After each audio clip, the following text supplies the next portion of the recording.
Baik, terima kasih. Saya telah dilaporkan bahwa saudara-saudara sudah bertemu untuk membahas masalah 4 pulau yang jadi bahan pembicaraan sekarang. Silakan, mungkin ada yang mau sampaikan ke saya. Silakan. Baik Pak, terima kasih. Jadi kami telah eh, membicarakan soal 4 pulau dan alhamdulillah tadi berdasarkan temuan baru dari Pak Mendagri kita ketemu dokumen lama keputusan Mendagri tentang kesepakatan dua gubernur yang pada waktu itu ditandatangani oleh Raja Inal Siregar, Gubernur Sumatera Utara yang menyepakati bahwa 4 pulau itu masuk ke dalam wilayah Aceh, Pak. Nah, sehingga berdasarkan temuan dari bukti otentik yang didapat, kita tadi sudah bersepakat bahwa eh, sebentar di hadapan Pak Presiden, dua gubernur akan menandatangani pembaruan kesepakatan tentang 4 pulau yang masuk ke wilayah Aceh, dan setelah ini kita akan terangkan kepada masyarakat melalui media runut-runutan tentang bagaimana terjadi sengketa dan bagaimana akhir penyelesaiannya. Demikian dilaporkan, Pak. Baik, terima kasih. Saya kira demikian ya. Saya kira prinsip bahwa kita satu negara NKRI, saya kira itu selalu jadi pegangan kita. Tapi alhamdulillah kalau memang dengan cepat sudah ada pemahaman bersama penyelesaian, saya kira baik sekali. Jadi segera saja diumumkan ke masyarakat nanti supaya nggak jadi bahan untuk bikin rame lagi. Suasana kita sangat bagus, jadi kita sangat perlu suatu penerangan terus ke rakyat. Ya, kondisi kita baik, kondisi ekonomi kita baik, pertumbuhan kita baik, produksi pertanian kita baik. Saya lihat kemajuan di semua bidang. Jadi eh, kita semua perlu untuk terus menjaga kondisi ini. Tapi apapun saya ucapkan terima kasih kepada saudara sekalian, kepada para menteri, para pejabat yang telah bekerja keras. Ya, saya sangat menghargai pekerjaan saudara, sangat menghargai kerjasama, teamwork. Saya merasakan teamwork kita sangat baik. Terima kasih. Silakan. Bismillahirrahmanirrahim. Assalamualaikum warahmatullahi wabarakatuh. Waalaikumsalam warahmatullahi wabarakatuh. Ya ahli kubur. Ya, gak enak ngomongnya. Kita semua ahli kubur. Sama-sama Pak, kita Pak. Kita semua ahli kubur. Selamat malam Pak BW. Yes bos. Ya Pak, kemarin kita sempat bahas Pak ya di podcast Pak BW perihal 4 pulau yang disahkan oleh Kemendagri, dan sesuai prediksi Pak BW benar Disahkan Mendagri untuk dimasukkan ke Sumatera Sumut. Utara, padahal itu pulaunya sudah lama dan masih di Aceh ya, dalam otoritas Aceh. Betul prediksi Pak BW, Pak Prabowo memutuskan 4 pulau itu milik Aceh. Alhamdulillah kita dorong kan Pak Prabowo untuk segera membuat putusan, dan akhirnya udah keluar putusannya. Ya, kita terima kasih Pak Prabowo atas ketegasannya. Cuma dalam 1 pekan kan kita dapat Pak insub koordinasi. Agak dikit lagi bahasanya Pak. Keren lo bahasa lo, insubordinasi. Itu pembangkangan lo artinya tuh. Insubordinasi. Bener kalau ini Pak ya.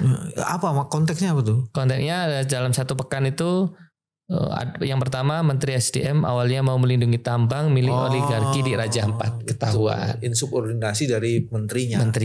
Jadi kayak nggak koordinasi Pak mungkin ya. Yang kedua, Mendagri beri hadiah 4 pulau ke menantu Jokowi, tapi Presiden anggap timnya kerja baik. Tapi yang anehnya Pak Prabowo ya muji para menterinya masih dalam koridor normal, Pak. Gini, saya mesti ngelurusinnya gini. Satu, ada 2 isu besar yang muncul dalam satu pekan. Diskursus nasional dan diambil putusan secara segera, dan putusan itu berpihak kepada kepentingan kemaslahatan publik. Satu itu kan. Keputusan itu diapresiasi. Tapi kemudian ada masalah. Pak Prabowo itu semacam pemadam kebakaran. Dia harus membuat putusan atas tingkah dan perilaku anak buahnya yang terus-menerus memproduksi masalah. Iya. Harusnya para pembuat onar ini disingkirkan juga supaya kemudian Pak Prabowo akan lebih fokus pada hal-hal yang lebih strategis. Mestinya kan maksudnya gitu kan. Betul. Nah, ini yang diharapkan. Jadi putusan yang diambil untuk menyelesaikan masalah atas 2 isu besar, yaitu soal pencemaran di Raja Ampat dan 4 pulau yang dicaplok oleh provinsi lain atas legalitas atau legalisasi Menteri Dalam Negeri, itu diluruskan, itu diapresiasi. Tapi pihak-pihak pelaku yang membuat kerusuhan dalam tanda petik dan keonaran itu yang justru merongrong reputasinya Pak Prabowo harusnya juga mendapatkan sanksi yang tegas. Betul. Gitu kan maksudnya, Bu? Betul. Tapi yang lebih menarik sebenarnya kalau kita belajarin, saya mau masuk di Aceh nih. Iya. Di Aceh itu ada 5 isu penting, Bu, di situ, Bu. Isu yang pertama itu yang menurut saya menarik itu adalah sikap Gubernur Aceh melalui surat terbuka. Betul. Ada beberapa frasakata yang menurut saya itu menegaskan siapa itu pemimpin dan siapa itu Aceh. Betul. Disebutkan di situ salah satunya disebutkan di dalam surat terbuka dari Gubernur Aceh itu, dia menyebut gini, pulau kami, harga diri kami. Itu keren banget itu. Betul. Keren banget. Artinya ini bukan sekedar isu administratif, ini soal pride. Kedaulatan, Pak ya. Kedaulatan dan kebanggaan. Dan ada janji republik di situ ketika mengatasi masalah-masalah Aceh, bahwa salah satunya adalah menempatkan harga diri Aceh sebagai salah satu tonggak penting. Jadi kalau mau lakukan sesuatu tuh harus ada diskusinya, harus ada persetujuannya. Jangan main coplak-caplok aja. Itu yang menarik di situ. Terus sudah gitu juga yang paling menarik di situ adalah diingatkan, ya, Gubernur Aceh itu mengingatkan dia dalam kapasitas individu, begitupun dengan Pak Prabowo, itu masing-masing punya pengalaman dalam posisi yang berbeda, di mana kehormatan tetap diletakkan sebagai bagian utamanya, dan dia meminta kehormatan itu tetap dilanjutkan ketika sekarang sudah bersama-sama dalam satu perahu. Itu yang menurut saya menarik. Jadi di situ diingatkan perjalanan panjang konflik bersejarah di Aceh, konflik bersenjata di Aceh, kemudian melalui perdamaian Helsinki diselesaikan untuk menjaga generasi mendatang, untuk kepentingan masa depan. Dan itu sebaiknya tidak lagi dilanggar karena itu akan menghasilkan kemarahan. Ya, dan kemarahan itu kemarahan yang akan bisa menyebabkan harga diri itu tersinggung. Itu yang paling menarik, pertama itu tuh, pernyataan itu. Dan yang kedua, pernyataan itu dikirimkan 16 Juni kalau nggak salah beredar. Iya. 17 Juni sudah ada respon. Betul. Dan dalam respon itu Pak Prabowo kalau nggak salah udah nggak ada di Indonesia. Ya? Lagi ke Rusia, Pak. Yes. Jadi artinya putusan itu diambil walaupun Pak Prabowo tidak ada di Indonesia, tapi kemudian segera diumumkan oleh pejabat-pejabat penting yang menjadi bagian dari pemerintahan Pak Prabowo. Nah, apa yang menarik di situ? Yang menarik di situ adalah bukan hanya menyerahkan pulau itu, tapi kemudian menegaskan kembali bahwa pulau ini sudah selesai sebenarnya di bawah otoritas Aceh. Karena sudah ada kesepakatan tahun 1992 antar 2 gubernur dan menteri dalam negeri, dan itu tertulis ada berita acaranya. Nah, itu di dalam bantahannya Pak Tito itu beliau itu menyebut dia udah bongkar 3 gedung arsip dan ditemukan perjanjian antara Gubernur Aceh dan Gubernur Sumut tahun 92. Itu kan kebodohan pemerintahan untuk menertibkan administratif itu. Jangan kemudian karena kebodohan dan kelalaian kita itu menyebabkan kesepakatan yang sudah disepakati melalui tata aturan dan tata laksana yang benar itu jadi diingkari, kan bukan begitu. Betul. Jadi dari satu sisi Pak Tito mengakui ada masalah di situ, terus bagi yang kedua ya dia harus jujur dan memang harus keputusannya diambil. Karena kalau bagi saya itu saya ada ketakutan sebenarnya. Ini proses ini bukan proses cepat ini. Karena apa? Ketika dulu ada penjabat, itu proses itu sudah dilakukan itu. Iya.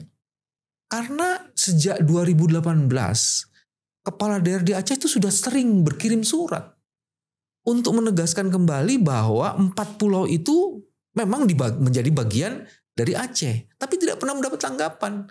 Jadi para penjabat yang dulu dalam kekuasaan pemerintahan Jokowi 2018 itu jangan-jangan sudah bekerja itu. Dan pada saat itu memang ada pertanyaan besar. Ya. Mendagrinya ya masih Pak Tito. Gitu. Apakah betul. Pak Tito menjadi bagian dari seluruh skenario itu yang diduga seperti itu atau tidak, itu kita nggak tahu, wallahu alam. Jadi bagian yang kedua itu yang paling menarik itu. Nah bagian yang ketiga, saya coba ngelacak apa benar di sana ada apa namanya tambang atau semacam itu, bahwa di 4 pulau itu diduga keras ada migas. Itu semakin mendekati kebenaran walaupun eksplorasinya belum dilakukan. Karena ternyata Gubernur Aceh pernah menyatakan bahwa dia akan menarik para investor untuk hadir di sana. Ini menarik Pak. Sebentar Pak. Saya pernah baca berita itu ada, kalau nggak salah itu ada investor dari Arab Saudi itu mau invest ke Sumut dan batal. Karena di situ ada bundling. Bundlingnya salah satunya merevitalisasi Toba.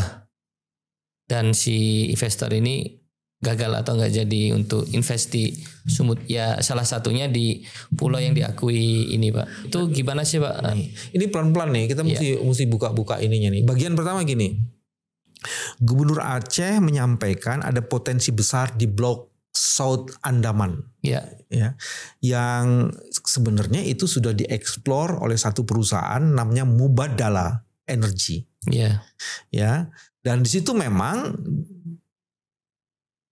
Dubes Uni Emirat Arab mendiskusikan itu, walaupun belum secara tegas menyatakan akan memberikan investasi. Tetapi kalau dibaca yang lainnya lagi, Arab ini memang sedang melakukan investasi gede-gedean. Yeah. Bahkan disebut untuk investasi migas dan gas global itu ada US-nya itu 100 miliar US dollar. Investasi di situ. Apakah kemudian Maret 2025 ketika Dubes Uni Emirat Arab datang ke Aceh, itu menjadi bagian yang didiskusikan. Yeah. Itu tidak disebutkan secara jelas. Tapi Gubernur Aceh mengatakan dia sedang menawarkan dan menarik investor untuk masuk. Nah, dalam seluruh konteks itu bukan hanya migas, Pul. Ternyata bukan hanya migas. Misalnya saja yang ini yang informasi yang dapat itu, misalnya saja ada infrastruktur pembangunan jalan tol Sigli Banda Aceh. Ada pelabuhan, ada konektivitas ke Sabang. Terus ada pariwisata dan agroindustri. Karena dia melihat ada peluang di situ. Terus ada lagi inisiatif Sentra Peradaban Islami, Pusat Tamadun Aceh. Nah, bagaimana dengan kemudian Toba? Nah, ada informasi yang perlu diklarifikasi. Bahwa dengan investasi sebesar itu juga harusnya bisa membantu satu program pembangunan yang ada di Sumatera Utara. Yeah. Dan katanya ingin dibundling dengan revitalisasi Danau Toba.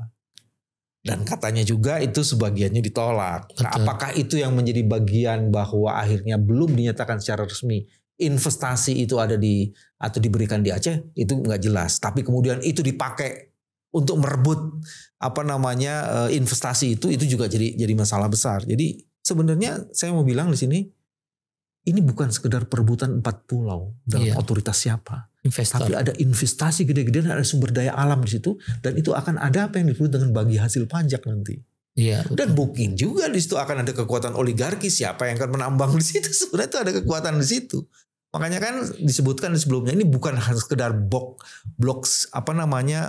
Medan saja. Sikil. Ini ada blok Sikil juga tuh. Nah, itu kaitannya. Jadi yang poin ketiga itu sebenarnya di situ ada blok dan ada cadangan migas yang luar biasa besarnya dan itu bisa menjadi sesuatu. Jadi ini bukan sekedar soal administratif. Itu bagian yang ketiga yang menurut saya menjadi menarik. Yang keempat, ini harus jadiin pembelajaran, Bos. Itu kemarin ya, sebelum surat dari Gubernur Aceh itu dikeluarkan, ya respon dari masyarakat Aceh itu luar biasa. Dia menyalanya tuh gaspol itu. bahkan di luar Aceh pun juga merespon. Yes. Dan bahkan sebagian besar orang-orang di luar Aceh juga menyetujui sikap itu. Iya.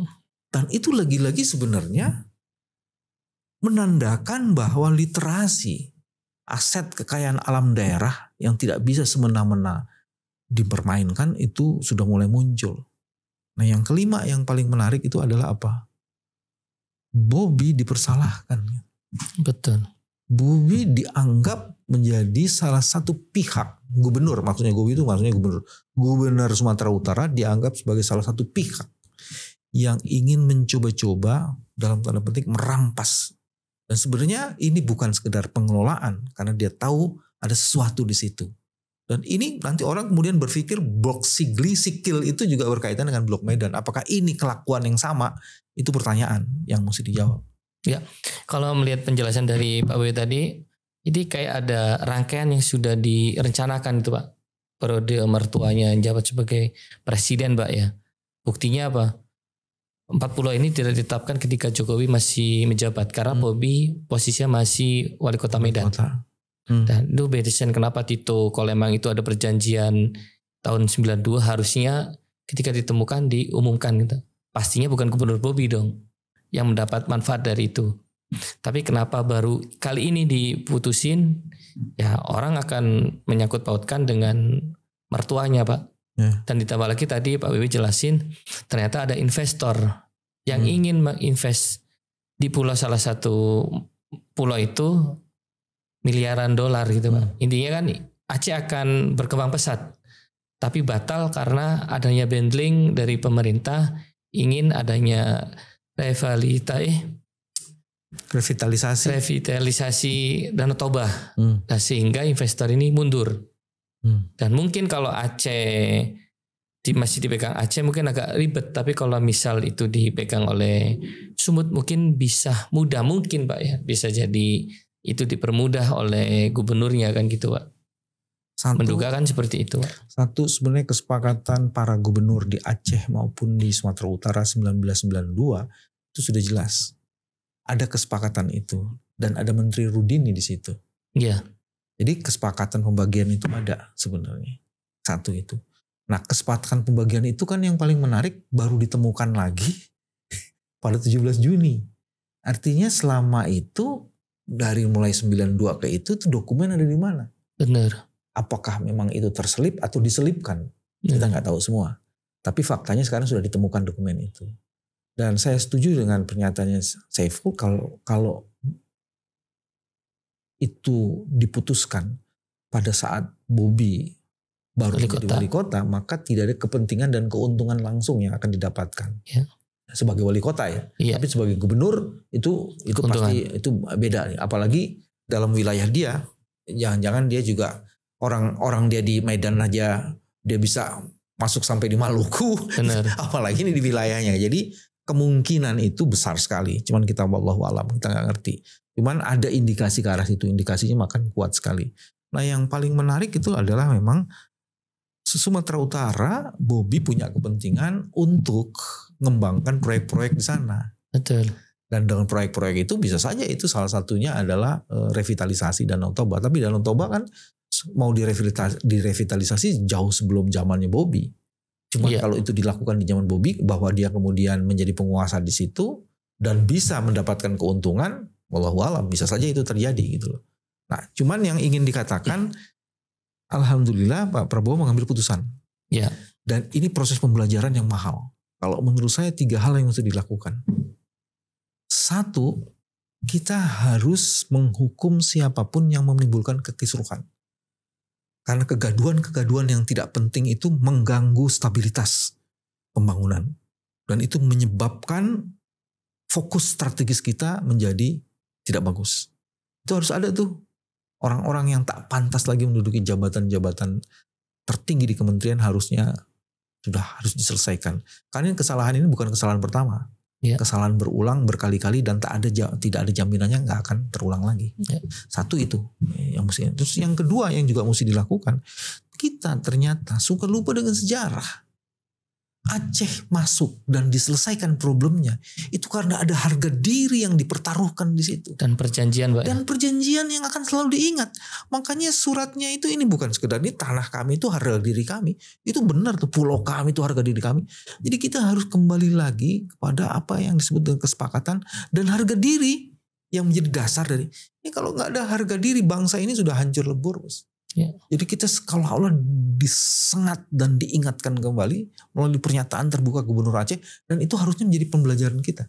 Iya, pengingatkan kalau Aceh itu gabung Indonesia karena punya harga diri. Bukan hanya Aceh, Bos, kita juga harus lihat kayak di Papua, kayak di Papua juga begitu, di Kalimantan juga. Ini sebenarnya sebaran-sebaran gabung Indonesia. Ini menjadi sesuatu yang itu yang kedua yang juga sangat penting. Terus yang ketiga, di situasi yang kritikal seperti ini kita sedang membangun yang putusan yang cepat. Itu menjadi bagian penting yang harus diapresiasi. Putusan yang cepat. Tapi harusnya menyelesaikannya secara sistemik dan holistik. Jangan menyelesaikan masalah, tapi kemudian penyebab masalahnya tak pernah diselesaikan. Iya. Tadi saya sedikit berpikir, Pak, apa yang Pak BW sampaikan tadi itu perihal kenapa yang bikin Onar ini tidak dikasih sanksi. Secara nggak langsung Pak BW nanya ke Pak Prabowo, kok menterinya masih aman-aman aja yang membuat Onar kan gitu, Pak. Apakah ada keberanian Prabowo untuk mengganti menteri-menteri ini dengan orang-orang yang punya integritas yang tidak ada kepentingan, Pak.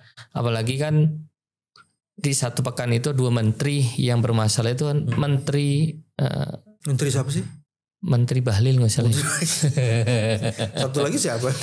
Yang sekarang. Ini kan Tito, Pak. Tito. Ini kan menteri-menteri yang sebelumnya berulah, ada Budi Ari, Budi Gunadi Sadikin. Itulah menteri-menteri yang periodenya Joko Widodo. Istilah catatan merah terus-menerus. Istilahnya kan bukan menteri yang baru dilantik oleh Prabowo, tapi menteri lama yang berulah gitu kan. Jadi timbullah masyarakat berasumsi bahwasanya jangan-jangan ingin menjatuhkan marwah Pak Prabowo, karena yang dirugikan secara garis besar pastinya Presiden Prabowo gitu, Pak. Ada beberapa tesis untuk jawab itu. Tesis yang pertama, karena mereka berulah, memang mereka sedang memproduksi masalah untuk mengganggu fokus dan prioritas pembangunan. Dan kalau itu terjadi, maka kemudian itu bisa berpengaruh pada konsentrasi Pak Prabowo dan mungkin juga kesehatan Pak Prabowo. Iya. Jadi jangan-jangan itu yang disasar kayak gitu. Itu bagian yang pertama. Terus kedua, Pak Prabowo mungkin karena dia sudah mengangkat, maka dia harus mempertanggungjawabkan dong pengangkatan. Betul. Jadi jangan sampai udah ngangkat terus salah, baru beberapa bulan dihentikan, maka kemudian lo dulu ngangkatnya bagaimana, kan bisa juga ada pertanyaan kayak gitu. Benar. Makanya Pak Prabowo harus mempunyai data yang cukup, informasi yang cukup, dan waktu yang tepat untuk mengambil putusan mereshuffle ini. Karena reshuffle ini bukan sekedar hak prerogatif loh dari presiden, ini hak konstitusional masyarakat loh. Iya. Kenapa? Karena masyarakat memerlukan pelayanan publik yang baik. Kalau pelayanan publik itu tidak baik dan menimbulkan masalah terus-menerus, maka yang dituding harus bertanggung jawab itu presidennya. Iya. Jadi ada hak konstitusional rakyat di tangan hak prerogatif presiden itu yang mestinya harus juga jadi bagian penting untuk difikirkan. Terus yang ketiga, ini kita kan harus berlomba terus meningkatkan pertumbuhan ekonomi 8%, meningkatkan APBN kita. Jadi ada fokus-fokus itu. Sementara di dunia geopolitiknya juga sedang berkembang. Ada perang tarif belum selesai. Perang yang berkaitan dengan isu luar negeri ya. Iya, Israel lawan Iran itu bukan. Dampak juga. Sementara 2 prioritas program Pak Prabowo itu harus bekerjaan, itu soal ketahanan energi pangan. dan ketahanan pangan. Ketahanan energi kita kalau sampai terjadi blokir, kita tuh cuma 7 hari sampai 9 hari punya kekuatan. Tapi kalau untuk ketahanan panganan udah dilakukan Pak. Sudah dilakukan tapi belum cukup. Iya Kalau kan, perang sampai 2-3 bulan, 4-5-6 bulan, setengah tahun, kolaps juga kita. Ya kita nanam singkong. Tadi sih menarik Pak ya soal investor Aceh. Ini Aceh mau berkembang untuk memulihkan pasca tsunami kan dapat investor besar, ternyata kan secara garis besar kayak sepertinya dihambat kan gitu Pak ya. Sehingga jadi yang kedua, di media ini banyak orang yang mengapresiasi putusan Prabowo atas penetapan Aceh akan pulau ini Pak ya. Tapi di sisi lain Pak Prabowo seakan-akan tidak berani memberikan sanksi kepada menteri-menteri yang berulah, atau kok tidak berani atau nunggu waktu yang tepat. Karena faktanya banyak Pak menteri yang bermasalah gitu kan. Kamu kayaknya kepengen banget ya mencat menteri-menteri itu. Ya kali aja dapat. Makanya jadi presiden. Ya nanti saya harus daftar 4 kali Pak. Makanya jadi presiden. Ya saya meyakini ke depan itu bakalan ada, mungkin ada lagi ya mungkin seperti hal-hal yang kayak kasus Raja Ampat, kasus 4 pulau, bisa jadi pekan ini atau bulan depan ada kasus-kasus yang berulang kayak yang dilakukan oleh menteri-menteri, karena kan nggak lama kan selalu kasus-kasus, jadi kita nggak kelihatan kerja Pak Prabowo apa yang dilakukan. Nanti terkesannya kan hanya kehebohan publik tentang itu Pak tentang kebijakan para menterinya Pak, sehingga kan kinerja Prabowo nggak kelihatan Pak, seperti itu Pak. Tadi masyarakat mempertanyakan sebenarnya ngapain sih Prabowo, kan kita nggak pernah tahu Pak. Kebodohan yang terus menerus Diproduksi masif gitu, tanpa henti, bekerja dengan sistematik, itu kadang-kadang dapat dilihat kok mengalahkan kebenaran. Iya. Tapi kebenaran punya kebijakan sendiri untuk bisa mengelola kebodohan itu dan menghancurkan kebodohan itu. Dan diperlukan pemimpin-pemimpin yang punya karakter dan otentik, yang bisa mengendalikan kebodohan dan ketidakwarasan itu. Dan kita berharap Pak Prabowo salah satu pemimpin yang punya kemampuan untuk mendeliberasi kewarasan dan keberanian dengan berbagai kebijakannya. Pertanyaan terakhir Pak. Bapak kan dulu pernah dekat sama Prabowo Pak. Kira-kira, ya kan pernah jadi lawyer Pak. Walau nggak pernah sama Prabowo Pak ya. Nggak, pertanyaan saya simpel Pak. Menurut Pak BW, apakah Presiden Prabowo berani bersikap tegas sebagaimana dia lakukan menetapkan 4 pulau ini milik Aceh kepada menterinya? Maksudnya saya itu, berani nggak Prabowo tegas untuk mengganti menteri-menteri yang bermasalah itu Pak? Dengan kondisi politik Pak ya. Dengan kondisi politik di mana PDI oposisi, BDI ada bermasalah dengan Jokowi, Budi Ari bermasalah dengan BG, yang di dalam kabinetnya Prabowo juga bermasalah sesama menterinya Pak. Menurut Pak BW, kira-kira berani nggak Prabowo? Kamu menganggap remeh Prabowo ya? Enggak, kan saya nanya Pak BW. saya ketegasan adalah bagian yang menyatu dari diri seorang Prabowo kalau menurut saya. Tinggal memang momentumnya. Karena dia harus sempurna ketika mengambil putusan tuh, dia sudah sampai pada tahap yang yes, ini saatnya gitu. Menurut saya sih itu sih. Dan kecepatan mengambil putusan itu juga jadi sesuatu yang penting. Ya, mudah-mudahan bisa segera diambil putusan. Beri kesempatan, ambil segera putusan, dan masih banyak masalah di depan yang harus ditangani. Betul Pak. Terima kasih Pak jawabannya. Nanti semoga Pak Prabowo nonton Pak. Semoga didengar Pak Prabowo. Tidak ya kan? Kita tonton para menteri Pak. Waalaikumsalam warahmatullahi wabarakatuh.